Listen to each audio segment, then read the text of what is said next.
Please. Mukunda, I really enjoy your movie. And it makes me wonder so many things. The first one is what Ruben will do in that situation. What would you And do? and to me, that's the most interesting part of watching your films because you wonder if I will do the same. The same decision that they make on to survive because this is a survival movie, and when you are surviving, you have so many things going through your head. I mean, I never been in that situation, but I guess we all been in a moment that we need to survive. So, how this idea came to you as a writer, producer, director? That it's not just a survival movie, but also it's a spiritual journey. Yeah, well, I think that's actually an analogy for life, Yeah. It's not just a survival story. Actually, there's growth that's involved. And I think that's we submit so much of our time. Actually, Ryan was saying this in one of his interviews while I was with him, that, what's the point of having everything if I'm just surviving? Where's my Mhm. growth? Where's my connection to something more? And I think so for me, the arts need to show generally, people that there's more than just survival. It can't just be, I survived a life and then I Yeah. left. So I like that idea of, obviously we want to entertain, we storytellers, we want to show a fascinating story about people crashing in a game reserve full of predators that are coming to kill them, and how on earth will they survive because they're so vulnerable. But then deeper than that, on another layer, you want to show also, how does a smuggler and a Christian missionary actually work together? These are opposite ends of the spectrum. This is oil and water. They shouldn't be together. Yeah. And then I like to show also that actually there's gray. Maybe the smuggler's not so bad. Maybe the missionary's not so good, like to show the complexity of the human condition. But then ultimately at the end, as you say, there is some kind of spiritual growth. There is some kind of, growing of the human spirit, where they both make progress into becoming, wiser and, more fulfilled and more open-minded and more broad-minded people about the nature of their existence. So for me, as you say, it's twofold. It's tell a compelling story, Mhm. show an interesting premise, but then give it a layer of humanity where people, they come for the lions, but then they stay for the drama of it all. Yeah, because these people are running from people, then they're running from Mother Nature, and I think that is dual. Like when you face duality, I think this is it makes besides the fun part and the entertainer, also makes you think about our decisions in just life. And and you mentioned Ryan, and you have worked with him in three movies already. What do you see special in him? Because I grew up watching him since Full Intentions, The Way of the Gun, so many movies. Because Ryan, it's like something important for those movies in the 2000s and late 90s. What do you see in Ryan Philippe that's so special to you to to offer him these kind of roles? Um, I mean, besides the fact that he can act, he's a good actor, is that actually he has a layer of conflict that he can tap into, which it just so happened that the movies that I've cast him in, I needed that specific thing. In this case, you have a missionary who's having a crisis of faith. Yeah. He's being faced with, some horrific consequences, and he's really wondering, like, why? Why did God allow this to happen? And that conflict, Ryan can do very well, and it's also a very strong conflict is a strong tension builder for a story. So he happens to be able to tap into that in a very strong way. And that's why he worked so well in this. And then you put him together with Emil, and they were very, very good together. I mean, my job as a director is so much easier when I have people who can really get into the role with such ease, it really helps a lot. And then, you know, you can it can carry a movie. I mean, the Yeah. story's compelling, but when you add good actors like that who can really carry it, that tension between the two of them is a very strong engine which drove the movie from a story point of view. But it's also biblical because you see his character, he's looking for an answer or something different that stimulate what he already has. And Emil, his character is kind of the opposite. Like he just living life, he just making out of the living, you know, smuggling. And you have like yin yang has the opposites. And I read in an article that you went to India and you lived like a monk for 7 years. And that means super cool. And I wonder if of these experiences of life of and knowledge, it has a lot of influence on what you write and direct. Because I noticed, like I mentioned, this duality of good and evil. Ruben, yes, of course it does.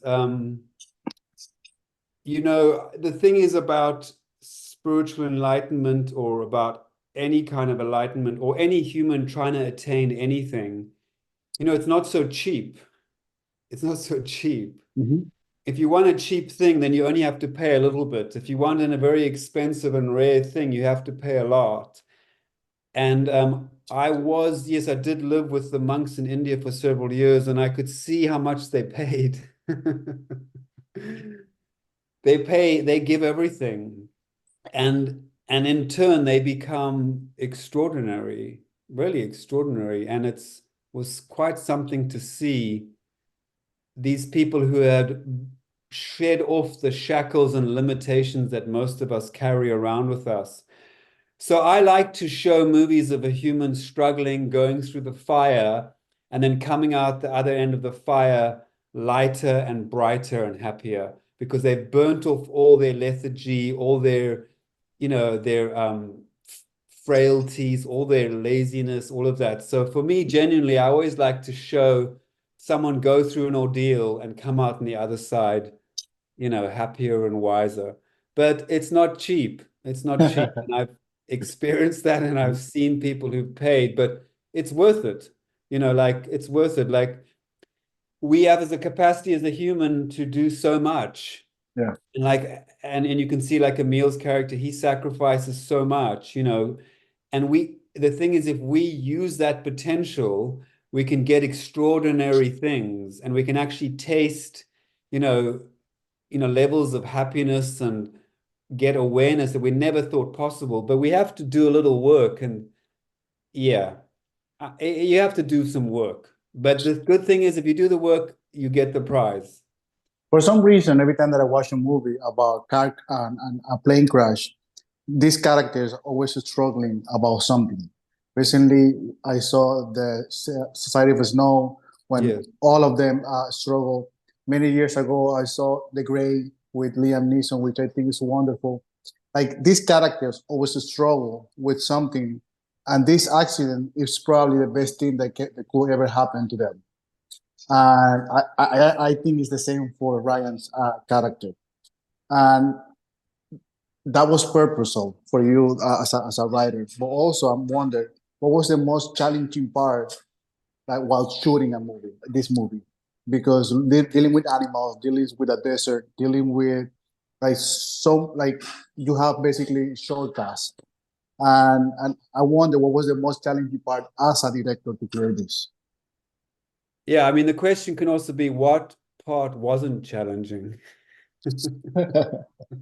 So Ruben, it was extraordinary. It is the most difficult movie I've ever done. Unfortunately, there's just the independent world is becoming more and more difficult. Like Kalahar or Prey is actually not a small movie. So there's lions, there's plane crashes, there's a lot going on. It's outshot out into the open, under the elements, and almost every element was difficult. And I was considering my future. Um, yeah, the world of the independent filmmaking these days has become very tight and it's like bone on bone. But for me, the thing is, do I have a compelling story that it doesn't require, you know, every external element to work, because then I'm going to go for it and push it. I'm going to push the actors, I'm going to push the crew, and we're going to get it. And this for me had that, so it was worth the strain. But almost everything was difficult, Ruben. I mean, it rained. The lions are lazy. They don't. I get like 2 takes in the morning, and then they're done for the day. It was all very difficult. But I'm very grateful that, you know, with like Ryan and Emil really delivered some strong performances under very difficult conditions. And I think, you know, we have a strong movie, so I'm happy. I agree. You say that it's very difficult now, the independent industry. But how does it feels for you having probably the streaming services now as an alias to you? Like, I don't know if you feel comfortable showing your movies mostly on TV that people go to a movie theater and enjoy it, because it's totally a different experience. You know, I'm fortunate that all the films that I've directed have had, you know, some solid theatrical releases. But it is changing, and we just have to adjust to the times. You know, no writer wants to have a script that sits on their desk. What's the point? So Yeah. however it gets out there, let it get out there. And we just adjust. You know, some people can make $100 million movies. Some people get, you know, $100,000 and they make a movie. You know, there's everything's relative, and you get what you get, and you try and get something more if you can. And frankly, I'm grateful to be making movies. It's not easy to get a green light. It's really not easy to get a green light. And, you know, it's becoming more and more difficult. So I'm just grateful, Ruben. I'm just grateful to be able to do this. You know, if you told me, I've been doing it for 20 years now, I'm onto my 7th movie that I'm writing and directing.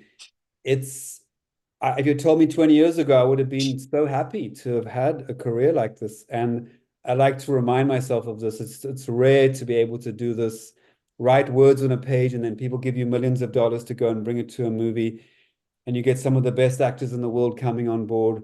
So yeah, I'm happy and I'm grateful, although it can be very, very difficult. That makes me happy, Mukunda, because Prey is a really fun and interesting movie. Thank you, Ruben. Thank you. And I really appreciate for your time. I know you're still a little under the weather, but I appreciated your time, and I'm looking forward for your next film. Thank you, Ruben, and thank you for doing what you do. You know, the artists need champions, and I appreciate that. Thank you. I'm on your side. Thank you. Thank you.